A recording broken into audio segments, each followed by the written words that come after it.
Today we'll read poem 3 of class 10th, A Tiger in the Zoo. It is written by Leslie Norris. Tiger in the Zoo. This poem contrasts tiger in the zoo with the tiger in its natural habitat. इस poem में जो point है वो contrast दिखा रहा है कि जो एक टाइगर एक जू के अंदर है, एक केज के अंदर है, पिंजरे में है, उसका क्या बिहेवियर है and what is it's behaviour when it is in its natural habitat and that is forest. जब वो अपने फॉरेस्ट में होता है तो उसका क्या बिहेवियर होता है. The poem moves from zoo to jungle and back again to जू.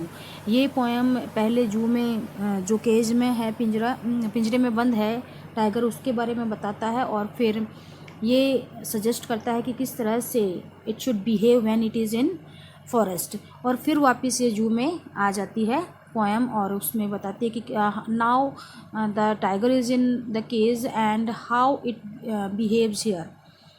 He stalks in his vivid stripes, the few steps of his gaze, on pads of velvet quiet, in his quiet rays.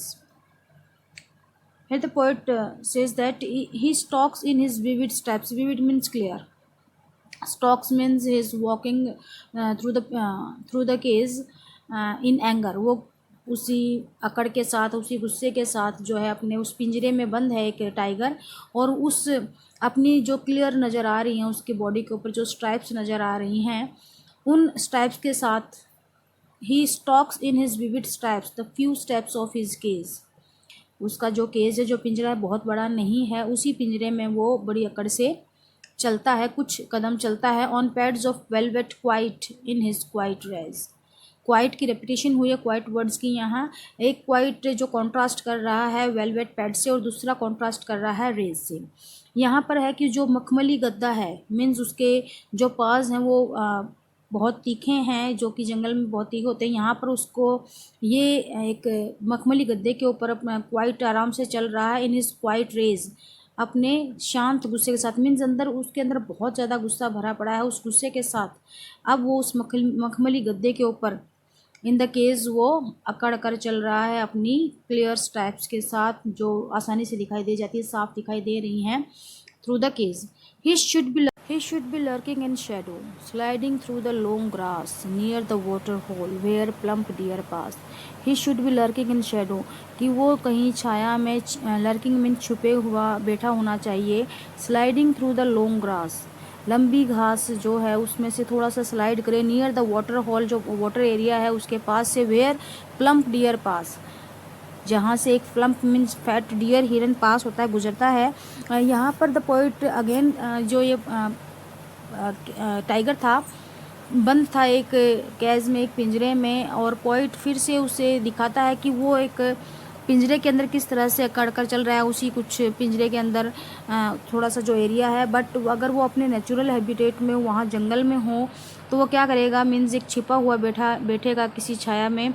और sliding through the घास, जैसे ही वो हिरन वहाँ से गुजरेगा, क्योंकि वो उसके अपने शिकार के इंतजार में होगा वहाँ. And sliding through the long grass near the water hole where plump deer pass, जहाँ से हिरन, वो मोटा सा हिरन गुजरेगा, उस हिरन का शिकार करने के लिए, झपटने के लिए उसके ऊपर, वो उस वाटर एरिया के पास एक लंबी घास से थोड़ा सा स्लाइड होगा जहाँ पर वो छुपकर बैठा होना चाहिए. He should be snarling around houses at the jungle's edge, baring his white fangs his claws terrorising the village. He should be snarling around houses at the jungle's edge, कि जंगल के किनारे पर. He should be snarling around houses, वो घरों के आसपास स्नॉर करता हुआ, गुर्राता हुआ, धीरे धीरे घूमते हुए होना चाहिए. When he is in its natural habitat, जब वो अपने नेचुरल हैबिटेट में होगा तो जंगल के किनारे पर बैठे हुए वो आसपास के जो घर हैं वहाँ से शांत, मीन्स थोड़ा सा गुर्राते हुए गुजरेगा. बारिंग हिज वाइट फेंजेस हिज क्लोज, अपने पंजे और जो उसके तेज मीन्स तीखे नुकीले जो दांत हैं उनको दिखाते हुए. टेरराइजिंग द विलेज, और जो विलेज यहाँ पर है गाँव वालों के लिए, मीन्स जब उस पूरे विलेज एरिया को वो टेरराइज करता होगा, डरा रहा होना चाहिए. but he is locked in a concrete cell, his strength behind bars, stalking the length of his cage, ignoring visitors. लेकिन जैसा उसको होना चाहिए अपने नेचुरल हैबिटेट में, यहाँ अब उस केज में वो पोएम फिर से मूव कर गई है जंगल से जू में। जैसा कि पहले इस पोएम में बताया गया था स्टार्टिंग में कि ये पोएम मूव करेगी from zoo to jungle, jungle to zoo. He is locked in a concrete cell, वो एक कॉन्क्रीट से बनी हुई, कंकड़ मिट्टी से बनी हुई जो एक सेल है उसके अंदर वो बंद है। हिज स्ट्रेंथ बिहाइंड बार्स, और जो उसकी ताकत है वो अब सलाखों के पीछे छिप गई है। Stalking the length of his cage, ignoring visitors, अब वो विजिटर्स जो दर्शक उसको देखने के लिए आ रहे हैं वहाँ जू में, उनको इग्नोर करते हुए stalking the length of his cage, उस केज की जितनी लंबाई है उसी में वो बड़ा अकड़ कर चल रहा है। He hears the last voice at night, the patrolling cars, and stares with his brilliant eyes at the brilliant stars.